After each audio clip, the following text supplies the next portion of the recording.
You must be familiar with this game more or less, right? But what about this game? Have you ever played this one? Hey friends, welcome back to my channel and today's topic is this board game I just showed you, Chinese chess, aka Xiangqi as we call it in Chinese. It is the most popular board game in China. Xiangqi is a strategic board game designed for two players, symbolizing a clash between two armies with the main goal of checkmating the opponent's general. Unique elements of the game include a cannon, which captures by jumping over a piece, a rule preventing the general from facing each other directly, specific areas on board known as the river and the palace that limit the movement of certain pieces while enhancing others, and the placement of pieces on the intersection of board lines instead inside the squares. Xiangqi is played on a board that is 9 lines wide and 10 lines long, similar to the game Go. Pieces are played on the intersections, referred to as points. The vertical lines are called files, Lu, and the horizontal line known as ranks, Xian. There are 2 zones, each measuring 3 points by 3 points, located from the 1st to 3rd and 8th to 10th ranks of the board. These zones are marked by diagonal lines that connect the opposite corner and intersect at the center point, and are referred to as palaces, Gong. Between the 5th and 6th rank lies the river, He, which separates the two opposing sides. It is typically labeled with the phrase Chu He, river of Chu, and Han Jie, border of the Han, referencing the Chu-Han War from around 2,000 years ago. The river creates a visual division, but only affects the movements of two pieces.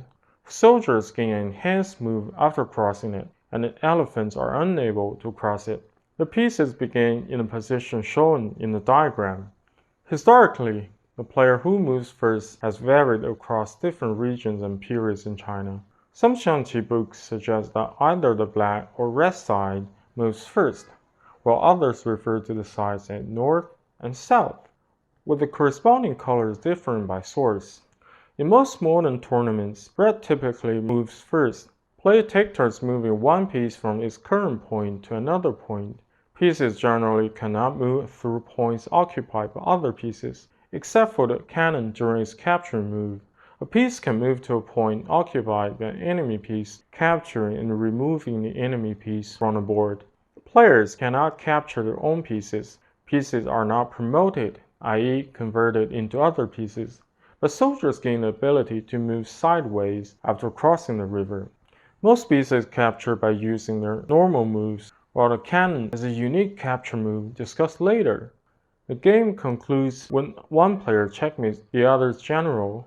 If the general is in danger of being captured on the enemy player's next move, the enemy player has delivered a check, jiang, and the general is in check.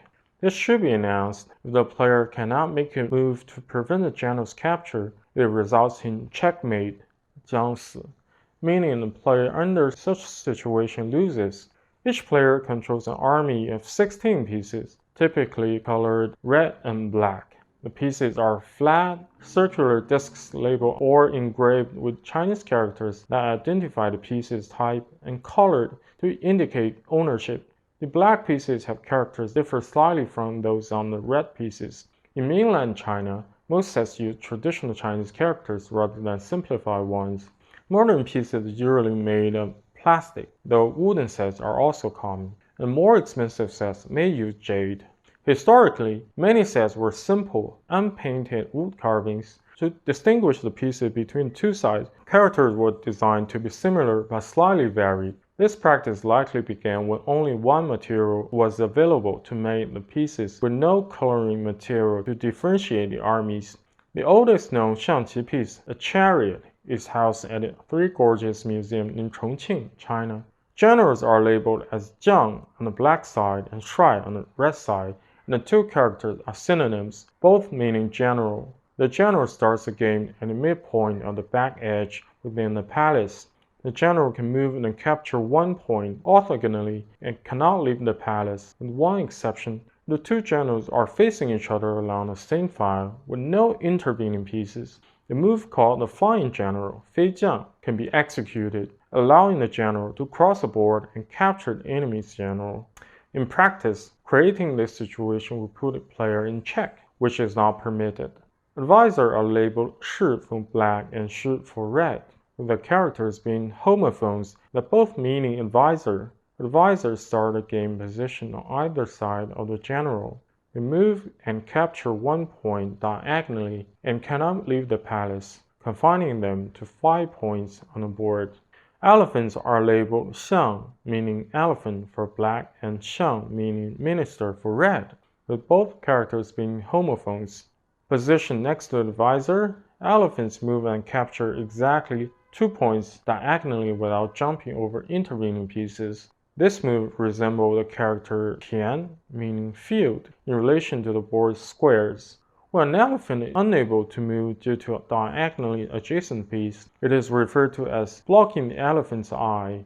Elephants cannot cross the river to attack the enemy's general and serve primarily as defensive pieces. Due to their restricted movements to just 7 positions on board, elephants can be easily trapped or threatened. Typically, the 2 elephants are used to defend each other.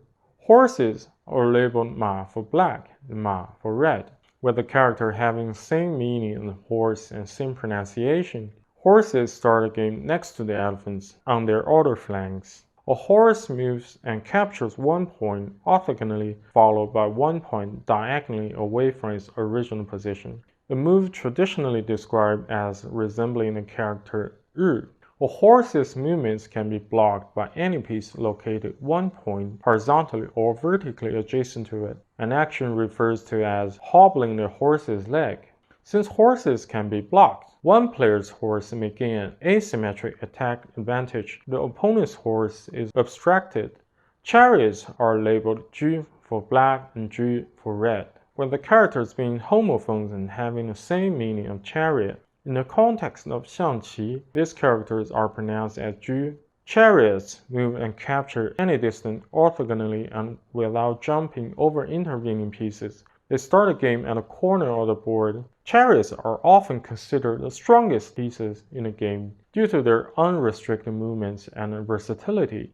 Cannons are labeled 炮, meaning catapult for black, and 炮, meaning cannon for red.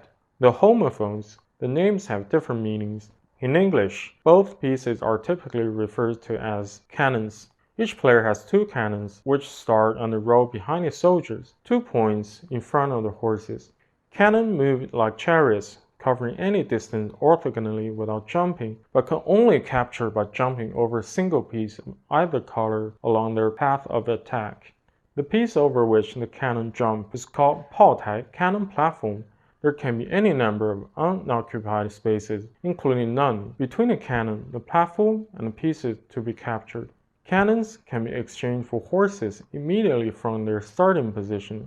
Soldiers are labeled 族, meaning pound for black, and 兵, meaning soldier for red. Each side begins with 5 soldiers. Soldiers start a game position on every other point 1 row back from the edge of the river. They move and capture by advancing 1 point forward.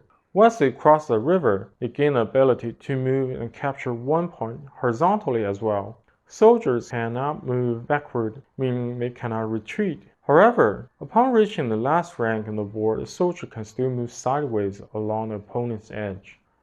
Alright, so now you know the essentials on how to play Chinese chess. But how does Chinese chess differentiate from international chess? First, board layouts are different. In Chinese chess, the board consists of 9 by 10 points where pieces are placed on the intersection of the lines. It includes a river in the middle, dividing the board into 2 halves, and 2 palaces where the generals are confined. In international chess, however, the board is an 8 by 8 grid of squares, and pieces are placed on the squares. 2. Pieces are different. Pieces in Chinese chess include the general, advisor, elephant, horses, chariots, cannons, and soldiers. Pieces are typically circular discs with Chinese characters. Pieces in international chess, however, include the king, queen, bishops, knights, rooks, and pawns. Pieces have distinct shapes. 3. Pieces' movements are different. In Chinese chess, each piece has unique movement rules such as a horse's restricted movement due to the horse leg rule and a cannon's ability to jump over a piece when capturing. Movement rules in international chess are also unique for each piece, but differ from those in Chinese chess, such as the king's L-shaped move and the queen's combined rook and bishop moves. 4. Objectives are different. The goal in Chinese chess is to checkmate opponent's general while adhering to specific rules like restriction and moving the general out of palace. The goal in international chess, however, is to checkmate an opponent's king with no movement restrictions similar to the general's palace confinement. Both games share the core element of strategic thinking but offer different experiences due to their unique rules and structures. Alright, that's all for today's video. I hope you enjoyed. Please like, subscribe, and turn on the notification bell. And if you're in a rush, why not stick around and check out my other videos. See you in the next one. Bye.